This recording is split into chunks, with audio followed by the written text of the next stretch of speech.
c'est Pierre-Célestin Gama, entrepreneur. Et aujourd'hui, on a une nouvelle vidéo qu'on fait et nous allons parler d'un thème vraiment très important. Je crois que vous avez lu sûrement le titre. Aujourd'hui, il va s'agir de comment créer une entreprise. Comment créer une entreprise, les 3 étapes importantes pour moi. Et comme vous le savez, ici, il s'agit de mon histoire aussi, ou bien de ce que j'ai vécu, mon expérience en tant qu'entrepreneur. Donc là, aujourd'hui, nous allons aller droit au but. La première étape pour moi, quand vous avez déjà fait vous avez déjà eu votre idée d'entreprise, vous avez déjà fini le business plan, les associés et tout. Et ce qui fait la première étape, en ce moment-là, dès que vous avez toutes ces différentes choses, il s'agit maintenant de créer votre entreprise, la première étape est de la rédaction du contrat de société ou alors du contrat des associés ou alors des statuts de la société, quoi. Bon, là, il s'agit justement de vous faciliter les choses. Pour rédiger un contrat de société ou un contrat des associés, il y a beaucoup d'exemples que vous pouvez prendre, se trouver sur le net. Il suffit de taper sur Google et vous allez trouver des échantillons.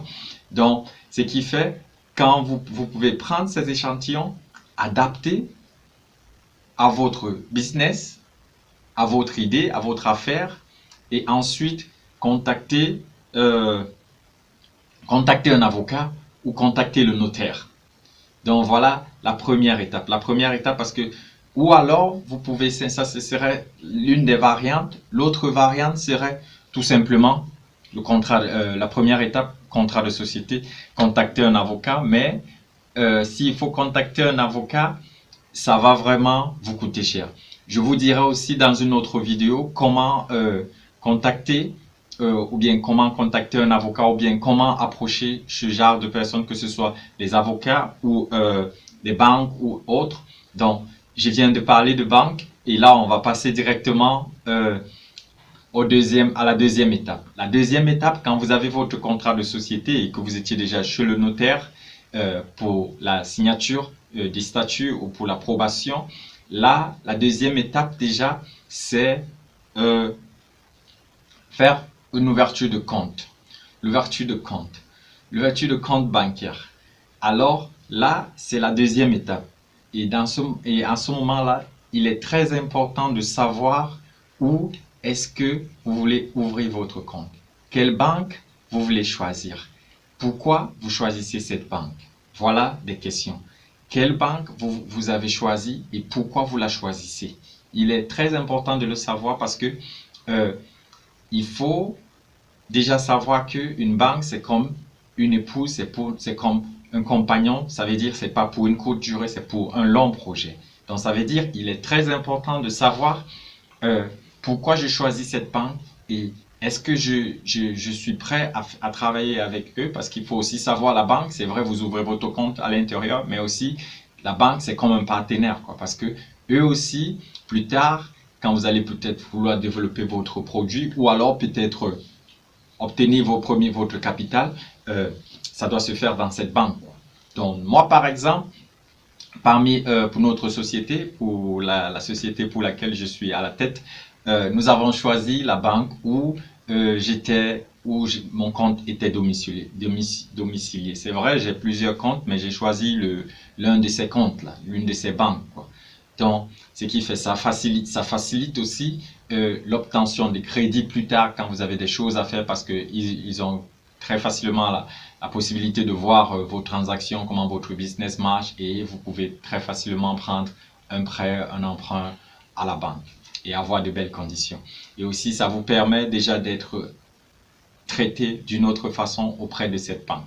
Par rapport à si vous allez prendre totalement une autre banque qui ne vous connaît pas, ça veut dire ils peuvent vous prendre comme ils peuvent ne pas vous prendre, mais ça a été facile pour nous et c'était l'une des raisons de nos choix. Et aussi c'était parce que notre entreprise, l'entreprise pour laquelle je suis à la tête, c'est pour un projet grand. Nous ne sommes pas seulement en Allemagne, mais on a choisi une banque justement qui est représenté à l'international et qui pas seulement une banque locale. Ça veut dire, si vous ouvrez votre business, bon, c'est à vous de voir si, ok, vous prenez une petite banque locale ou alors une banque à échelle nationale, quoi. Parce que tout dépend de votre business. Si vous êtes peut-être juste un boulanger ou juste un petit salon de coiffure ou bien juste une petite shop, je vous conseillerais sûrement de prendre une banque locale parce que peut-être votre objectif c'est juste de vous établir dans votre milieu local. Mais on ne sait jamais.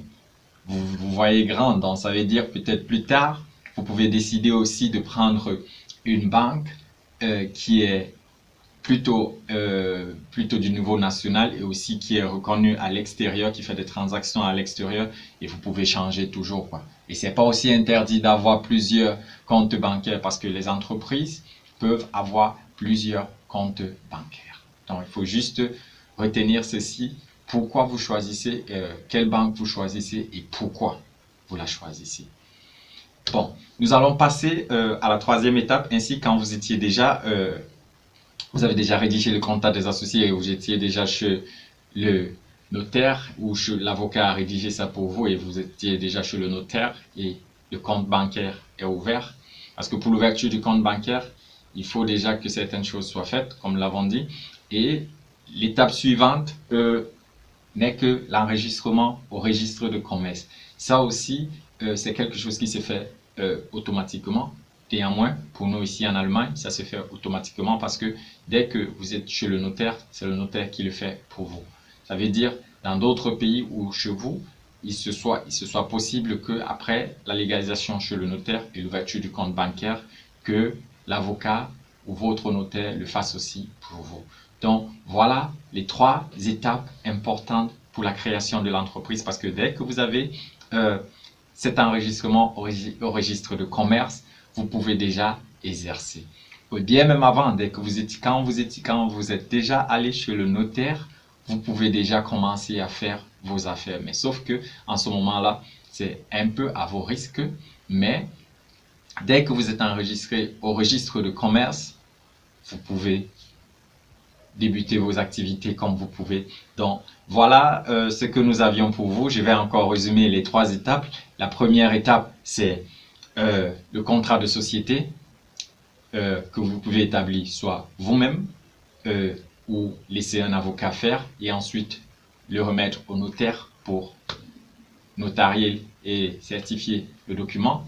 La deuxième étape, c'est justement l'ouverture du compte bancaire que vous pouvez faire soit à votre banque personnelle privée ou alors à une quelconque banque avec laquelle vous avez des affinités ou bien avec laquelle vous vous identifiez. Et aussi maintenant la troisième étape, c'est très simplement l'enregistrement au registre de commerce. Donc voilà un peu en 3 étapes très courtes et simples ce que j'ai vécu en créant mon entreprise. Et ça aussi, si vous voulez savoir mieux, vous pouvez m'écrire et on vous répondra. Donc voilà ce que j'avais à cette vidéo. On se retrouve à la prochaine vidéo et restez connectés, abonnez-vous et partagez. Merci.